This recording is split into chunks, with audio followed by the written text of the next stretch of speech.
Saudara-saudara, teman-teman wartawan, selamat siang. Perkenalkan, saya Dr. Seger Handoyo, Ketua Umum Pengurus Pusat Himpunan Psikologi Indonesia, HIMSI. HIMSI merupakan satu-satunya organisasi profesi psikologi di Indonesia yang terafiliasi dengan International Union of Psychological Science. Saat ini, HIMSI ditugaskan menjadi salah satu bagian dari gugus tugas percepatan penanganan COVID-19 nasional. Krisis kesehatan atau pandemik yang ditimbulkan oleh virus COVID-19 saat ini telah mulai terlihat berdampak pada persoalan kesehatan jiwa bagi banyak masyarakat Indonesia. Persoalan kesehatan jiwa tidak hanya disebabkan secara langsung oleh penyebaran virus, namun juga disebabkan oleh karena masyarakat harus bekerja dari rumah, sekolah dari rumah, tidak dapat bepergian secara bebas. Persoalan ekonomi karena penurunan pendapatan, pemutusan hubungan kerja, kesulitan berusaha, dan sebagainya. Berbagai hal tersebut dapat membuat orang mengalami masalah kejiwaan. Saudara-saudara, perlu diketahui ada perbedaan antara orang dengan masalah kejiwaan ODMK dengan orang dengan gangguan jiwa atau ODGJ. Orang yang mengalami kekhawatiran, kecemasan disebut ODMK. Orang dengan masalah kejiwaan ini masih dapat beraktivitas sehari-hari secara normal, namun mengalami perasaan tidak nyaman atau orang awam biasa sebut sedang mengalami luka batin. Luka batin sama seperti luka fisik, walaupun kecil harus segera diobati agar tidak membesar dan berakibat menjadi luka yang lebih serius. Orang-orang yang mengalami kekhawatiran terhadap virus COVID-19 ini misalnya pada awalnya mengalami kecemasan yang wajar yang dihadapi oleh semua orang.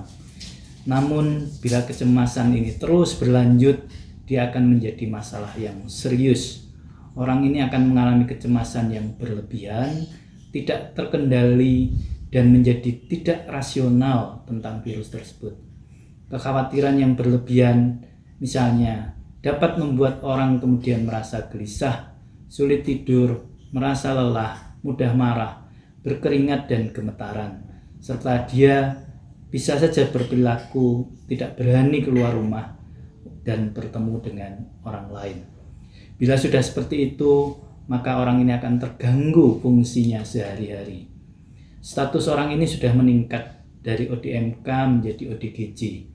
Diperlukan program nasional yang terpadu untuk mencegah kenaikan jumlah ODGJ di Indonesia dalam masa pandemi ini.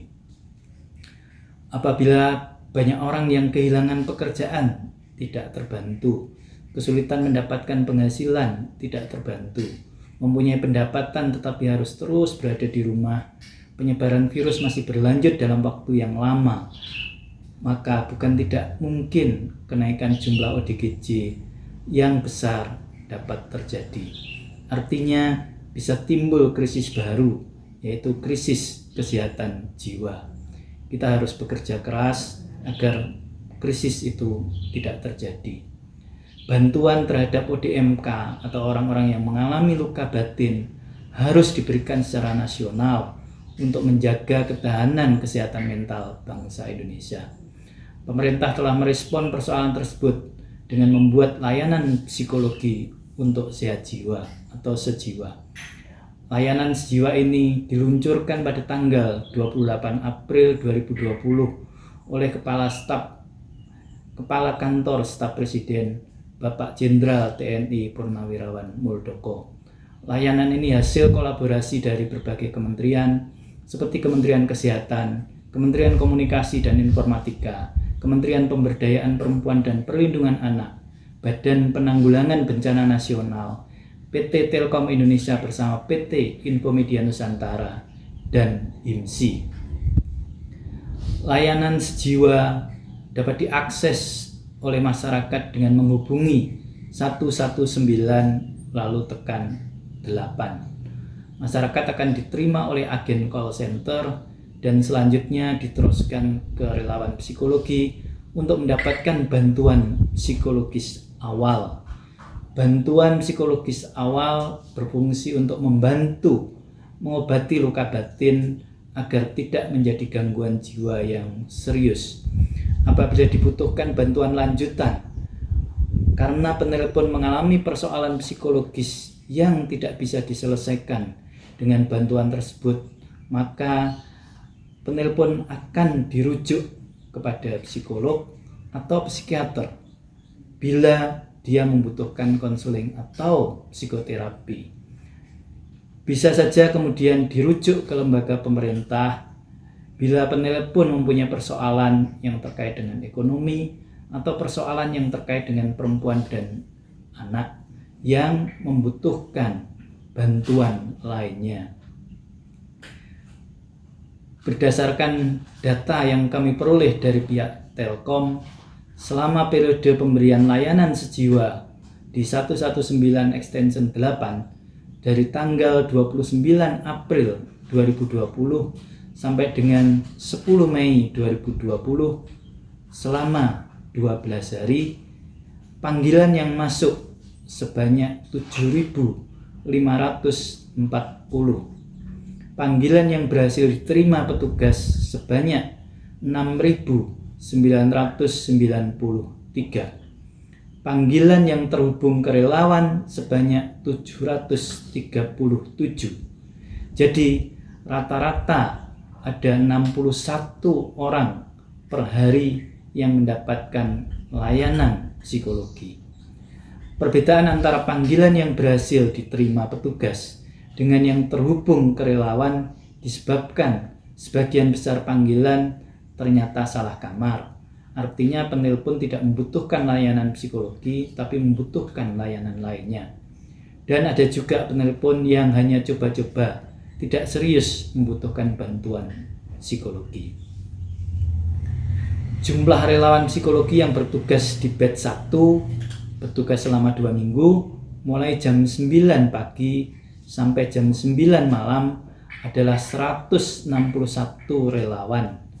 Jumlah relawan psikologi ini akan ditambah untuk batch 2 yang akan bertugas mulai minggu ini. Direncanakan penambahannya hampir 2 kalinya menjadi 286 relawan psikologi. Penambahan relawan ini dibutuhkan karena pada jam-jam tertentu terdapat banyak sekali panggilan. Jam pelayanan juga direncanakan akan diperpanjang menjadi 24 jam setiap harinya. Hal ini diberikan agar supaya layanan kepada masyarakat yang membutuhkan menjadi lebih baik dan agar luka batin yang dialami dapat tertangani sejak awal sehingga tidak menjadi gangguan yang lebih serius. Persoalan yang masyarakat sampaikan di layanan ini selama hampir 2 minggu bervariasi. Mulai dari yang paling ringan, kebosanan lama tinggal di rumah, merasa kesepian, kekhawatiran diri sendiri atau keluarga tertular virus, kecemasan sampai tidak dapat tidur memikirkan pandemi, kecemasan yang mungkin sudah mengarah ke psikosomatis, stres karena permasalahan ekonomi yang semakin berat, ketakutan tertular ketika berada di luar rumah, ketakutan ibadah tidak diterima karena tidak sholat di masjid, bertengkar dengan orang tua karena lama di rumah, dan sebagainya. Layanan yang diberikan berupa bantuan psikologis awal, stabilisasi emosi, dan juga pemberian psikoedukasi. Beberapa kasus membutuhkan rujukan untuk konseling dan psikoterapi karena mengalami halusinasi, psikosomatis, dan depresi. Oleh karena itu, berikutnya dibutuhkan layanan konseling yang bisa diberikan secara nasional. Saat ini sudah ada layanan konseling yang diberikan oleh 500 psikolog di 34 provinsi, namun belum tersentralisasi secara nasional. Apabila layanan konseling ini dibuat secara nasional, maka masyarakat akan lebih mudah mendapatkan akses bantuan untuk dapat kembali sehat jiwanya. Layanan konseling juga sebaiknya diberikan dengan menggunakan audio dan visual. Bila dahulu kita diajarkan bahwa dalam tubuh yang sehat terdapat jiwa yang sehat pula, berkat perkembangan ilmu pengetahuan khususnya di bidang psikoneuroimunologi, kita juga mengetahui hal yang sebaliknya terjadi, yaitu bahwa dalam jiwa yang sehat terdapat tubuh yang sehat pula. Oleh karena itu, saat ini menjaga kesehatan jiwa masyarakat adalah persoalan yang penting agar mereka dapat menjaga kesehatan fisiknya dan tidak mudah tertular virus COVID-19. Upaya-upaya promosi dan prevensi melalui psikoedukasi untuk menjaga kesehatan jiwa masyarakat telah dilakukan oleh pengurus pusat HIMSI bersama dengan 34 HIMSI wilayah di 34 provinsi dan 18 asosiasi ikatan yang berada di bawah HIMSI.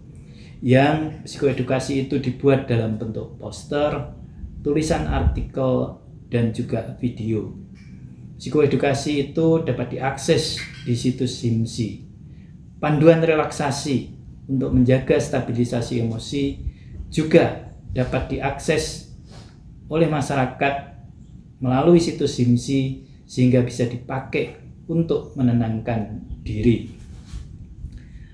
Terakhir, kami dari HIMSI ingin menghimbau kepada masyarakat untuk saling memberi perhatian terhadap keluarga, terhadap teman, tetangga, saling memberi dukungan emosional dan dukungan lainnya.